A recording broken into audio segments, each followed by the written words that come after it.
Thank you to everybody online who has been in touch, including all those people who are saying that I'm a liar and that Tommy Robinson isn't a racist. I mean, he is. Just, do some basic research and you'll find out. And I also find it fascinating that Peter Cardwell said that all you have to do is just do your research. I did my research. I could not find not one racist comment. Yes, Tommy Robinson is a very bold speaker, but he's a passionate speaker. He's someone who has been through a lot of the things that he talks about and a lot of the things that he warns people about. So for him to say, do your research, Peter Cardwell, did you do your research? I think that comment was so ignorant. And if Peter Cardwell, if you ever see this, shame on you for you to just say someone's racist and you didn't even have any evidence of it, was just completely disgusting, to be quite frank. And also, I just want to add on that I've had just like one interaction with Tommy Robinson, and I can tell you now he's the most humblest person on the planet. Like when you go out to his events, he's busy, busy, busy. But if you just give him the heads up and say, hi, can I, he would literally run to you and say, is everything okay? Like I have been around racist people and I can tell you they will look at you like you're literally dirt under their feet, but he's always been humble. Even if he takes long to reply in a text message, he will literally reach out to me and say, listen, just give me time. And this person probably has DMs over flooded. So I've never had a racist experience with this man. He's always been on a mission to protect children, to protect borders. And if you're offended by that message, then why are we in this country? Support the country that you live in or live in the country that you support. Oh, yeah, now tell me though. Listen, I there's one thing about you I gotta give you. You got cojones, my nigga. Like you got balls, bro. Like you stand up. Like I think loads of young men should look up to you in the sense of like you stand up for what you believe in. Like, yeah. You've been mistreated by the government. You've been put in jail. You've been lied about. You've gone through hell. I'll really put like even I saw that video of when you were reunited with your family when you came out of jail, and that touched me. Honestly, on man to man, like that. Seriously, it touched me. So you've been through all of that because you stand up for what you believe in, whether people agree with it or not. It's what a real man does. He stands up for what he believes in. Yeah, and I have, and it's caused mayhem. Yeah, a lot. Yeah, which is probably why I'm divorced. Oh, is it?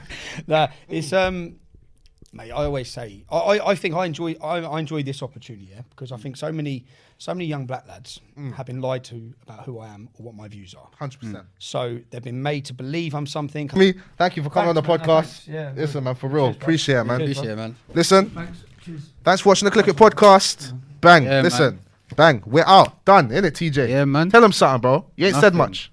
Nah, cause I've been taking him in, bro. Honestly, because I can't lie. Like I've heard a lot of things in it. Yeah, like I've seen a lot of clips and stuff. Yeah, and it made me think, rah, this is outrageous, isn't it? Yeah. So now just having the time to just give you, not the benefit of the doubt, but just take in what your actual views, isn't it? So Yeah, rather than just he's a racist lunatic. Exactly, Yeah, you know what I mean? exactly. So- Look, these books, amazing. Yeah, peace. We out, man. Love, Tommy. Safer. Bang. When we're on, and today's guests, we've got the man Tommy Robinson and Mo Rami. How are you guys? Good, mate. I'm good. I've done a lot of podcasts, Tommy.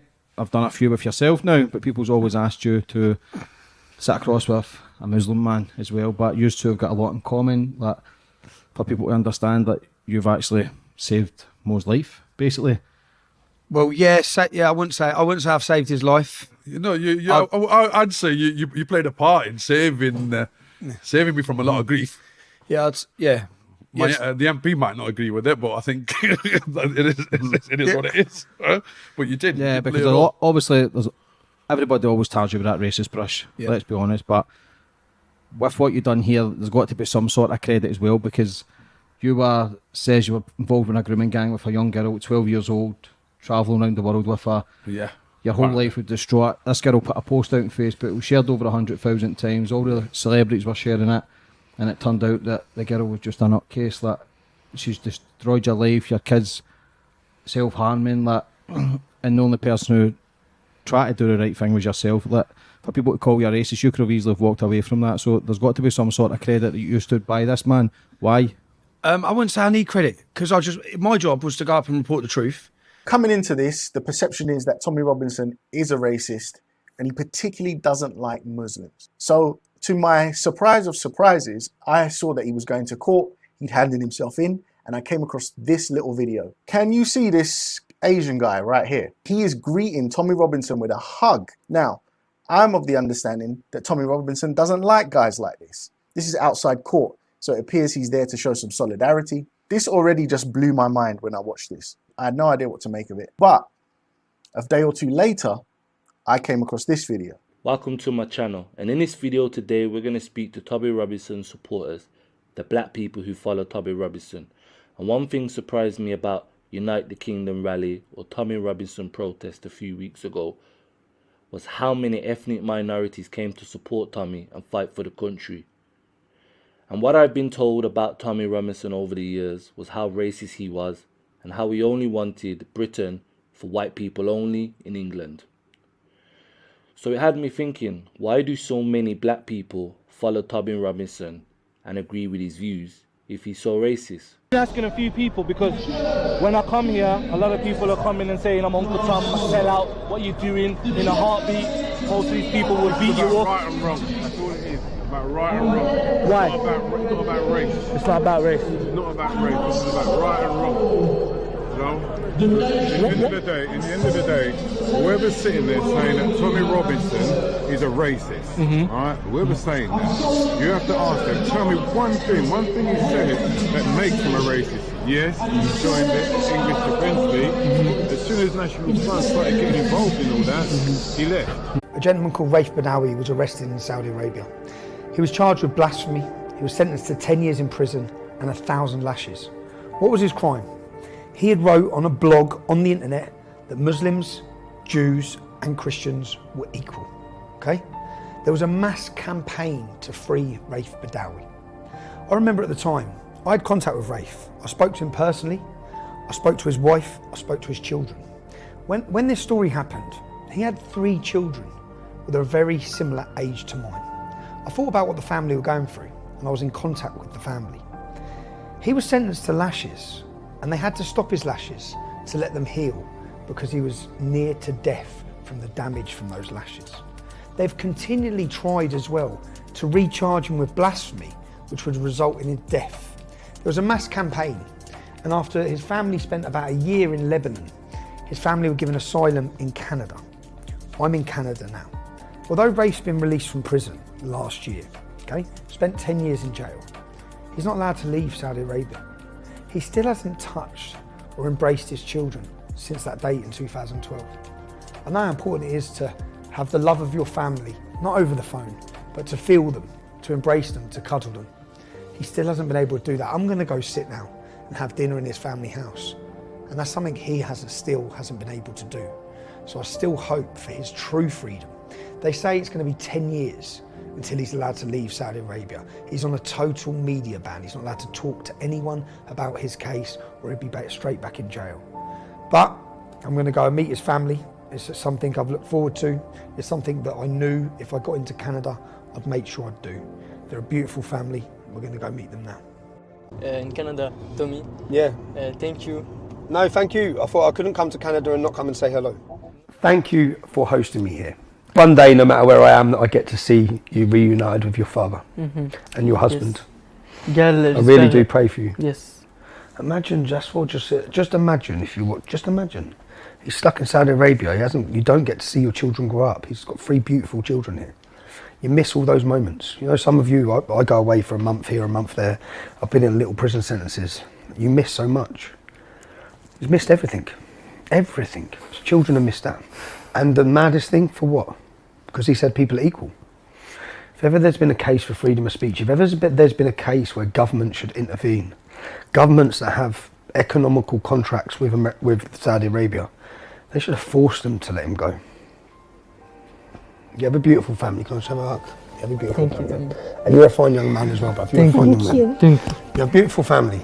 An absolutely beautiful family. Now at just 13 years old, he's moved further to the right, attending and speaking at Tommy Robinson rallies. I've got an opinion on immigration and stuff like that. Obviously, stop the votes and all that kind of stuff. Do you think from the summer to now, you've spent more time online?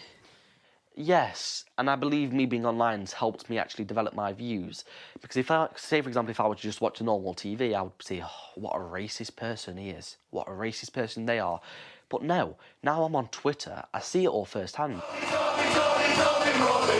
And increasing numbers do seem to be listening. An anti-establishment rhetoric now filling a political gap that mainstream politics won't. Serena Bug Singh, Sky News. Now, Tommy Robinson is a phenomenon, okay? There was Tommy Robinson back in the day, which I must admit, like everybody else, I sort of, drank the Kool-Aid and thought this man was a thug and a monster.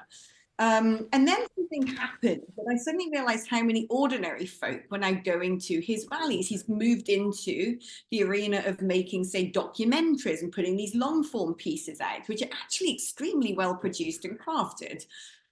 And I started to realize, hold on, the people now who are following Tommy Robinson aren't wearing ballies and, swigging lagers and out for a fight. They're ordinary folk. And actually, he's commanding a huge amount of interest and intrigue. What is going on? And guess what? I'm a journalist, which means I want to speak to that person. And look, Tommy, I'm not going to give you a hagiography. I can't. I'll explode if I do that. My career's over. And I said, it's not going to be a gotcha interview either. What I want to do is ask you difficult questions, but not in a way that I'm trying to trip you up. I just want to ask you things that I think other people would want to ask you if they were in my position. And he said, yeah, come on, let's do this. And so I did. You know what I found? I found a man who, when he said to me, this is where I grew up and this is what I saw, it was harrowing. It was really quite disturbing to find out that his cousin had been groomed to talk about these terrorist-connected gangs who were dealing drugs on his estate.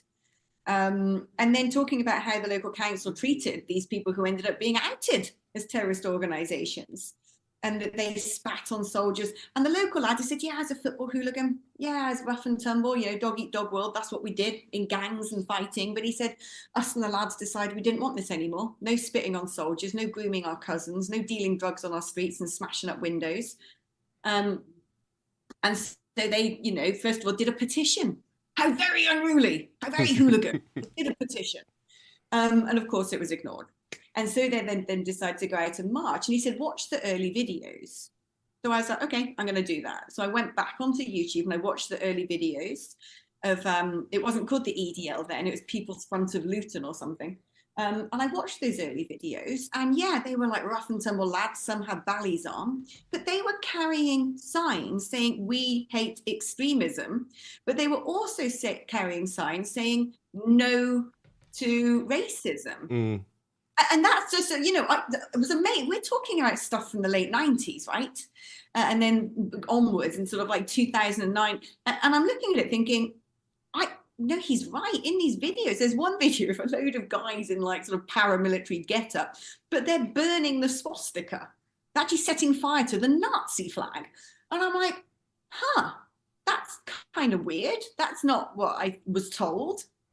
I've been ducking the question and talking about him as a phenomenon and the people who supported him. So let me actually address the question, shall I, about what do I think of him?